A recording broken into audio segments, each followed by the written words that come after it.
Hello freaks! I wanted to make a little video about Bane. The main goal of this video is to show how to swap the arms with a fully articulated Truetype arm. But along the way, I'll probably cover a number of other things. I've really done very little with this figure since I bought it.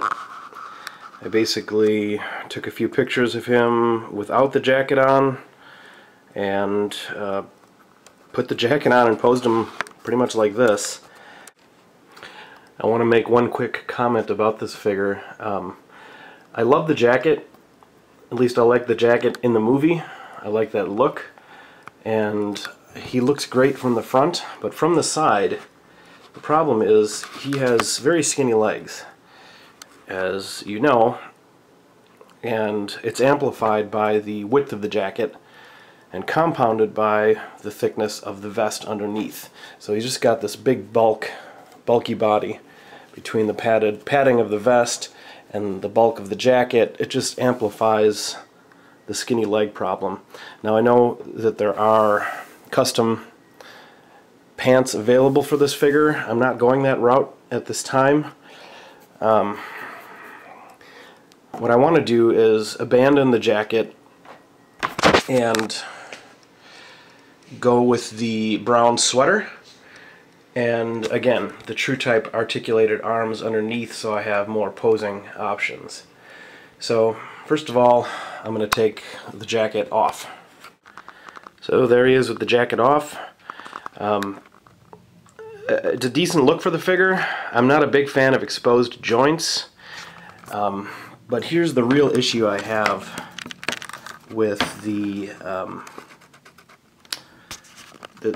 muscle body that they have him on. And this seems to be a problem with all the muscle bodies. It's the location of the elbow joint. A Truetype elbow joint is double jointed. There's an upper and a lower one. Well, the one that they go with on the muscle body is the upper, which means that the length of the forearm is very unnatural looking. Now this may not bother some people, but it drives me crazy. Whenever I pose my figures with their elbows at a 90-degree angle like this, I always use the lower elbow joint, which is non-existent on this figure. The reason I do that is it makes the forearm have a more natural length to it. So I will not be having him posed long-term with the jacket off and no shirt, exposed arms. So the fact is, I really have no need for the muscle arms. I'd rather have the added articulation. So I'm going to be, first of all, taking the vest off, which I have not done yet. So I probably won't do it on camera because it's going to be a bit of a headache, I expect. So I'll be back in a moment with a Bane Sans vest. Alright, it actually is pretty easy to take off, surprisingly. If you just follow the instructions on the, well, the instructions that come with the figure. Basically, you just undo the buttons, the snaps at the back, and undo the sash here. One quick tip, obviously most of us in this hobby own tweezers, but I recommend a pointed tweezers. They make these for removing splinters and things like that, and so you can get real precise tweezers like this. And I have a couple sets of these. This one is not as sharp as others. I use this one mostly for futzing because it's not likely to puncture the figure or damage it in any way. But with tweezers like this, it's just real simple to get under loops. Well, I'm not going to do that side, but I was able to get under all these loops and undo those straps pretty easily. So just raise the arms up and the vest should come off the body real easy. So the next step is to remove the upper torso of the figure. First pop the head off, and it looks like this is going to be our breakaway point right here. This side, at least on mine, doesn't look like that's an option. I don't see any other seams, so I'm going to, oh, looks like I might be able to do this on camera. Just peels right apart. Look at that. Easy as can be. Now, getting it off the figure might be a little bit harder. So I'm going to pause this and mess with it for a while. Okay, what I found is that there are plugs in the front and back of this. So you need to pull the chest away to pop that out, and to pull the back away, and you'll pop it out here. If they're glued, they're very poorly glued, and we'll deal with that again later. Now it looks like if I bring the arm up, I should be able to slip this right off the body, but it might be easier if I used heat. And it looks like I'm not going to have to.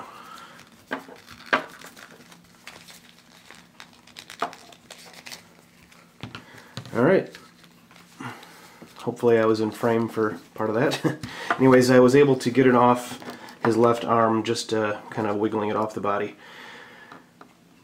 So now the trick is going to be removing the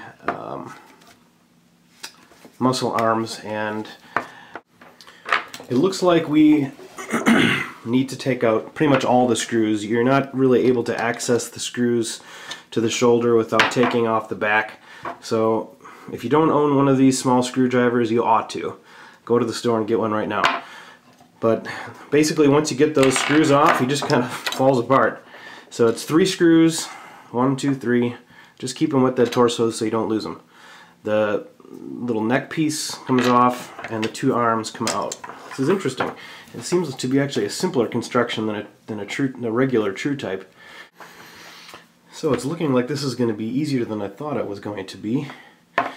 You don't have to remove the front screw once you get this shoulder gizmo out. You have to remove the 2 back ones. I already got one out there. And once the other one comes out, it just comes apart. Again, don't lose the screws.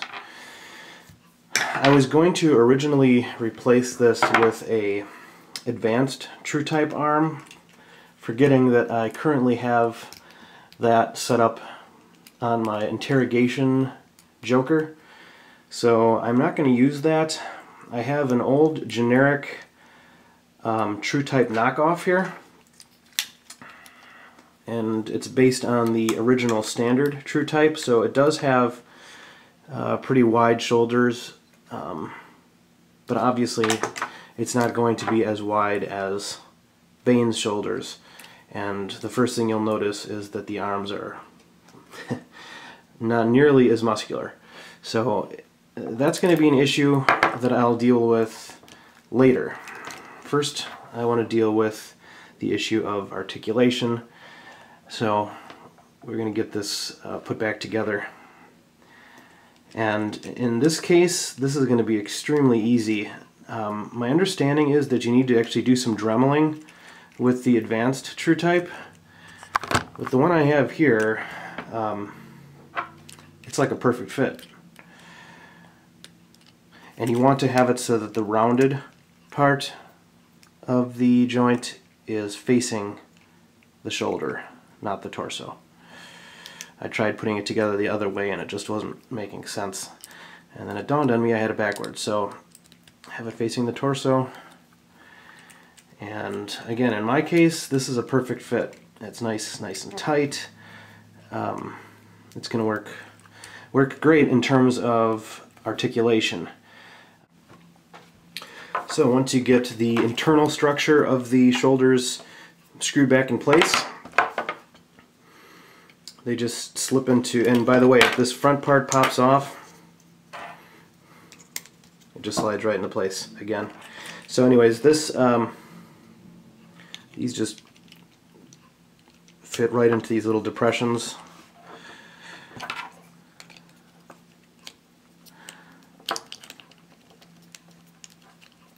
Like so. And then it's just a matter of putting the upper back on. And we have our 3 screws.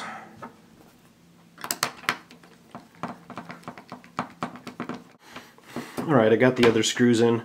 One thing that I forgot is that you have to put the neck back in.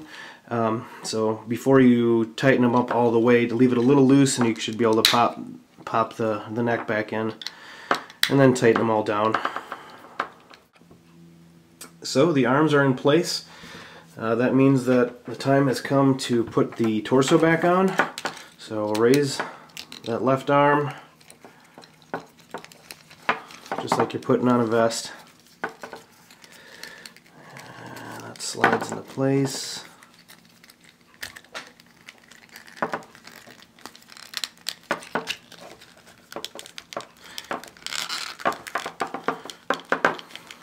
And it should be a lot easier to get it on now with these smaller arms. And boy, do they ever look small.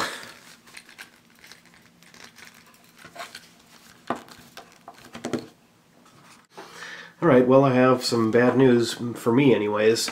I was really hoping that I could use this generic Truetype, which I just had laying around, and it looks like that's not going to work. The arms are just too small. I could have padded them, you know, padded the shoulders, padded the arms, but they don't stick out far enough away from the body. I mean, this is as far as the arm goes down, and that's pretty much unacceptable. And as you can see, there's a pretty big gap up here from the shoulders being so much smaller. So these arms just aren't going to work. And frankly, I don't imagine the advanced Truetype arms working either. I'm just going to live without that extra joint and put him in his sweater. So it's a shame, but that's what we got. So my attempt at swapping out the arms failed, but I'd like to try to salvage this video and still give you something useful. The body that I used didn't work, but the one you're looking at here almost certainly will. In fact, I've heard at least one person say that it does.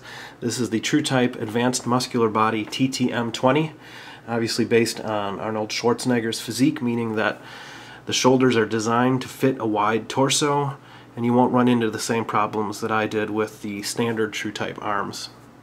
This body originally sold for $50 on Sideshow. Unfortunately, it's sold out. They're about $70 now or more on eBay and elsewhere.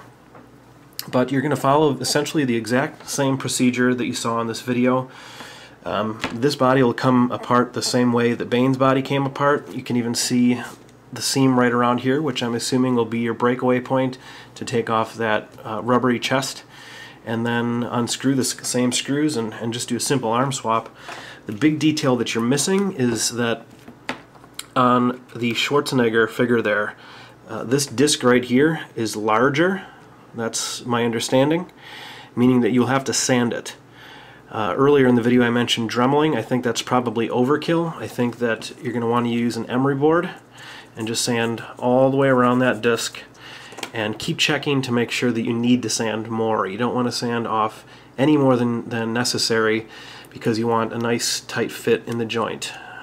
You don't want it to be a floppy, weak joint. Also, I should mention the glue that I used in this process to put that rubber chest back on was Quick Grip, which has it adheres fast and it stays flexible, which is great for something like this.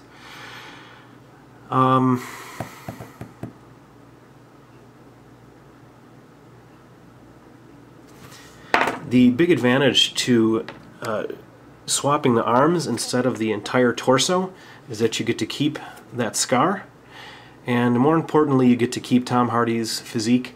Obviously, Schwarzenegger has a very different shaped body than Tom Hardy. He's got that massive chest and tiny waist, so I think it's a superior modification to simply swap the arms, and hopefully the procedure that I've shown has covered everything you need in order to do that.